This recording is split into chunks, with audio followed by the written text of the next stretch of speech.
नमस्कार शेतकरी मित्रांनो। तर आज आपण आल्याच्या शेतामध्ये आलो आहे। तर आपल्याला एक 65 ते 70 दिवस कंप्लीट होऊन आपल्याला फुटव्यावरती जास्त भर घालायची आहे आणि फुटवा जास्त आणि फुटव्यांची जाडी आणि अद्रकीची आल्याची वाढ कशा प्रकारे केले जाईल त्याप्रमाणे आपण एक शेड्यूल तयार करायचं आहे।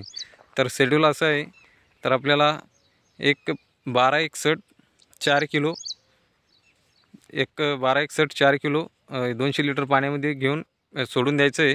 त्यानंतर एक 7 ते 8 दिवसाच्या नंतर आपल्याला परत एक 1448 त्यासोबत इसायबियन अशा प्रकारे आपल्याला दोन्ही वेगवेगळे सोडून घ्यायचे।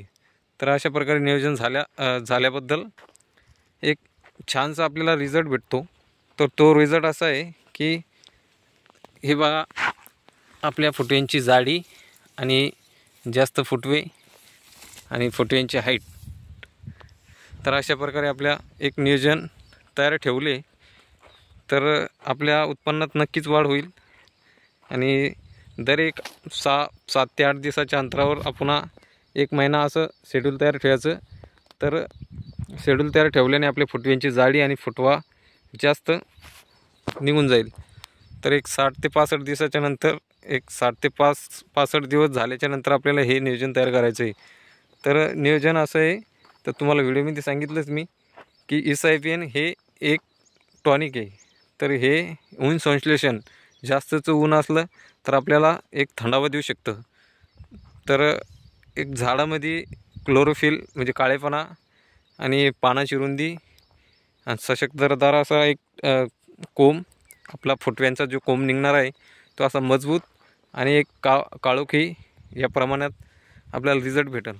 तर तुम्ही बघू शकता आपला एक राऊंड झालेला आहे, त्याचा अतिशय चांगला आपल्याला रिझल्ट येऊ लागला त्याचा।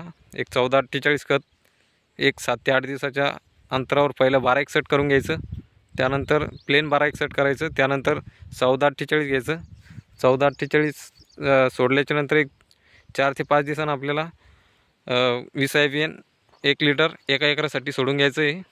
तर बघू शकता तुम्ही अतिशय चांगला आपल्याला रिझल्ट आला इसायबियन आणि 1448 खताचा वॉटर सोल्युबल खत।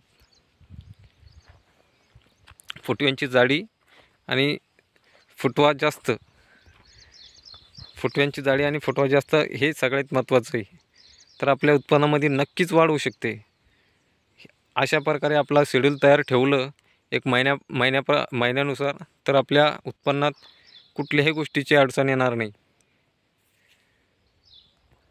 तर व्हिडिओ आवडला असेल तर सबस्क्राईब करायला विसरू नका। धन्यवाद शेतकरी मित्रांनो।